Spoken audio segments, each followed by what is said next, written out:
October 24th, 1415. Night. Agincourt, northern France. Henry V stood before the campfire. A young king of 28. Yet exhaustion was etched into his face. His army numbered an estimated 6,000 to 9,000 men. Most of them were longbowmen. His gaze fell upon the French encampment. Countless fires. Their numbers far exceeded his own forces. Estimates vary, but recent scholarship places the French at roughly 12,000 to 20,000 men. No one knew the exact count, but the overwhelming disparity was clear. Why was Henry here? To understand, we must go back 2 months. Henry had been besieging Harfleur, a port town in Normandy. After 5 weeks, the town fell, but the cost was devastating. Dysentery struck the army. Soldiers fell one after another. Henry made his decision. March to Calais. Calais, the English-controlled port.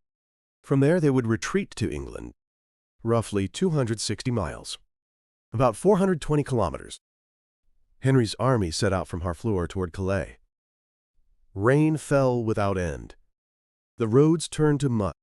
The soldiers suffered from dysentery. Food was running out. Every day some collapsed, never to rise again. And then, October 24th, the French army blocked Henry's path. Agincourt, a narrow battlefield flanked by forests. Estimates of width vary, but the forests on both sides formed natural walls. Rain from the night before had transformed the ground into a quagmire. The French had chosen this ground, but this narrow, muddy terrain would make maneuvering and maintaining formation difficult for them. Henry's lieutenant reported quietly, "Sire, the enemy outnumbers us more than 2 to 1. Henry said nothing. He knew. The French forces were primarily heavy knights, full-plate armor encasing their bodies, weighing over 30 kilograms. It offered formidable protection. Yet vulnerabilities existed at joints and around the visor, weaknesses that terrain and dense formations would expose. What was Henry thinking in that moment? According to records, the English army was forbidden to make noise during the night, to avoid revealing their position and numbers to the enemy. Henry quietly surveyed his men. The soldiers were utterly exhausted, but not one of them fled. In the silence, everyone knew. Tomorrow, many would die. But Henry had a plan. He studied the terrain. The narrow battlefield hemmed in by forest. The woods on either side formed natural barriers. And then the rain. The relentless rain had turned the battlefield into mud. Henry realized something. This mud would become the grave of French knights. October 25th, 1415. 8 a.m. The two armies faced each other. The English army, an estimated 6,000 to 9,000 men. The French army, an estimated 12,000 to 20,000 men. An ominous silence hung over the battlefield. For 4 hours, neither army moved. No one attacked. And then, at 9 a.m., Henry gave the order.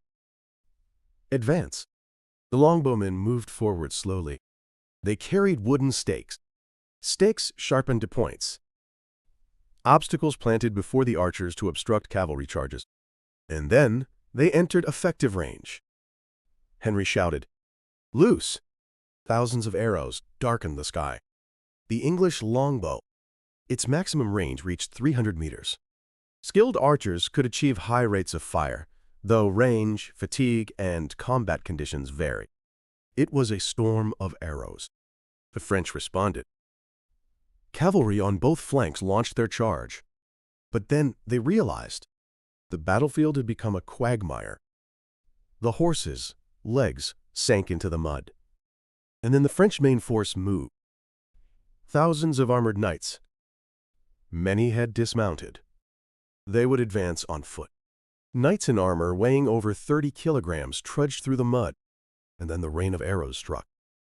Arrows did not easily pierce steel plate armor, but effectiveness varied with distance and angle. Damage to horses in unarmored areas combined with chaos broke the charge. The rain of arrows blinded the knights, targeted the vulnerable joints. drove them into confusion and mud. The second wave of French forces followed, but they could not advance, because the knights of the first wave blocked the way. Knights fallen in the mud. They obstructed their own army's advance. A narrow battlefield, flanked by forests. There was no escape. The French knights desperately pressed toward the English lines, tried to get past the wooden stakes. But the longbowmen dropped their bows and drew their swords. They fought, exhausted, but they did not give up. In the mud, the steel-clad knights could barely move. The longbowmen struck at gaps in the armor. 1 p.m. The third wave of French forces retreated. The battle was over. French knights lay fallen in the mud. Thousands of them. Crushed by density and mud, layered bodies, suffocation, trampling, and stabbing, a combination of factors claimed countless lives. Henry surveyed the battlefield. His army had survived. By estimate, English losses numbered in the hundreds. French dead ranged from several thousand to nearly 10,000. Most of them were nobles and knights. France's knightly class was annihilated in a single day. Why did England win? Terrain. The narrow, muddy battlefield had sealed the French army's mobility. Weaponry. The longbow had unleashed a storm of arrows, but the most critical factor was decision. Henry was forced into a situation where avoiding battle became nearly impossible on the road to Calais. With limited options, he prepared for combat. And he won. Agincourt is remembered as a turning point in history. Throughout the 100 Years' War, the myth of heavy cavalry supremacy had been crumbling. Crécy, Poitiers, and Agincourt. These battles powerfully demonstrated the importance of infantry and missile forces. Tactical and technological change unfolded over the long term, but Agincourt stands as a symbol of that transformation. The rise of firearms. The evolution of massed formations. Everything accelerated from here. Now, let me ask you something. Every victory lies at the intersection of fate and decision. Henry took a gamble with limited choices. And he won. If you were faced with overwhelming odds, what decision would you make? Technological evolution always brings down the old order, just as it did at Agincourt. What knights in your era are facing their end? Share your thoughts in the comments. Thank you for witnessing this moment in history with me. History is not merely a record of the past. It is a chain of decisions. The soldiers who fought at Agincourt, and we who live today, face the same demands for choice. This channel continues to explore history's decisive moments. If this journey resonates with you, subscribe so you never miss the next turning point in history. Until next time.